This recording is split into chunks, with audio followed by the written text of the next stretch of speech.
Hey guys, welcome back to James Automotive, and today I am back with the MX5 and I'm going to go over how this has been for the last 10 to 11 months because I need to tell you guys what I've spent on the car, how the car has been, and yeah, just see how it goes. So I've had this MX5 now since about March last year after crashing my last MX5, if you guys remember. But as you can see, the damage on the rear quarter has gone down to the structure parts of the car, which means that the car is technically a Cat S, which means it's structural damage and it's it's technically a write-off. So yeah, it was quite a tragic crash, and I needed to get a new car and I wanted an MX5 again, and this one came up on Facebook and my dad found it, which was very lucky, or it might have been Auto Trader actually.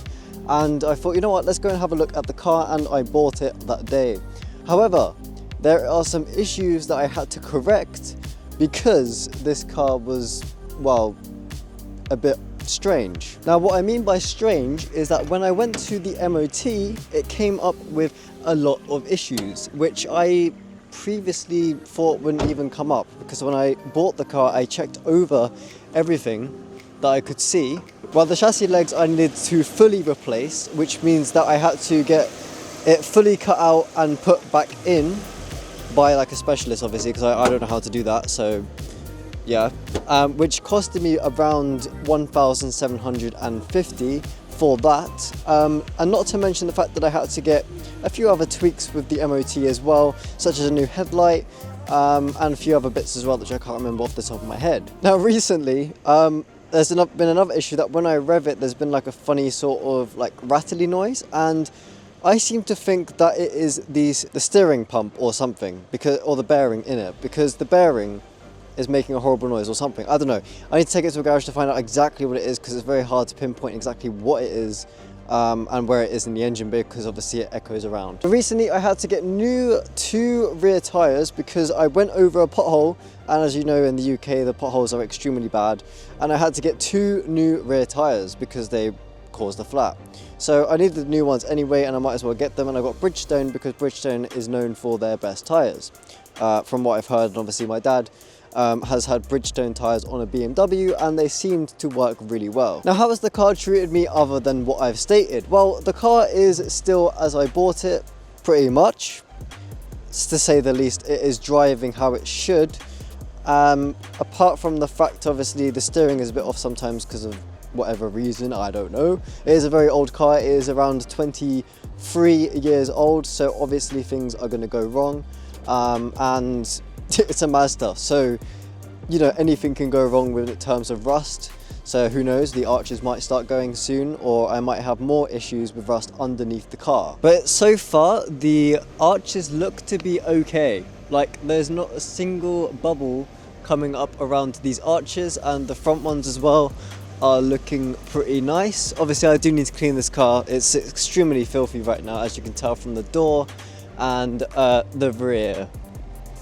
Yeah, that's very bad. Now, I've done a lot of miles in this car. I think I've done about 4,000 or 5,000 miles since I bought it in the year, or maybe 6,000. I haven't actually tracked, but basically this car is still working and running. The engine is not showing any signs of possible braking. As you know, they could probably just do that at any point. You know, you never know. Now, obviously, I've had the general wear and tear of things, like, you know, I had to get new suspension with the MOT, I had to get new tyres, I had to get all sorts of different things like new headlights, and yeah, all of those. Those are normal things that you can do on any other car because, like, you know, that's just general wear and tear. Other than that, the engine and everything else seems to be okay. The soft top is still showing to be pretty good condition still. As I say, there's a lot of like random cat hairs where they like to sit on the roof for some reason. I don't even know. I do need to start cleaning it though, because it's starting to get the green thing around the side there, which I've noticed on a lot of a lot on soft tops. So yeah, it just needs a scrub really, because it's just whatever that green stuff is. I don't even know what it is, but it's, yeah, it seems to appear on a lot of soft tops that I've noticed. So what is the future with this car? Well, I do want to really get a new car. The only issue that I have is that I have no money for a new car, because this car drains your money. That's all I've got to say. So if you're looking to get an MX5, please make sure you have an emergency fund, because honestly, you never know what this car can bring up at any point. They are pretty reliable, I have to say, other than of course rust and the general wear and tear things. But the engines are very reliable for what they are. As I say, like I've done a lot of miles and this is now on 87,000 miles. So it's still got a long way to go, I reckon. And I reckon I'll probably sell this in about maybe a year if I have the money to buy a new car, but it just depends on circumstances and if I can buy a new car sooner or not. That's the thing.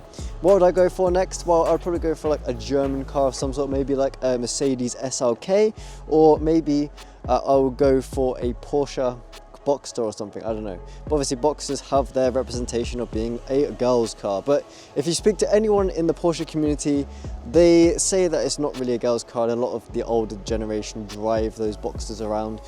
So realistically, they are a very, very good car for what the money is for, and obviously you get to have the Porsche badge as well.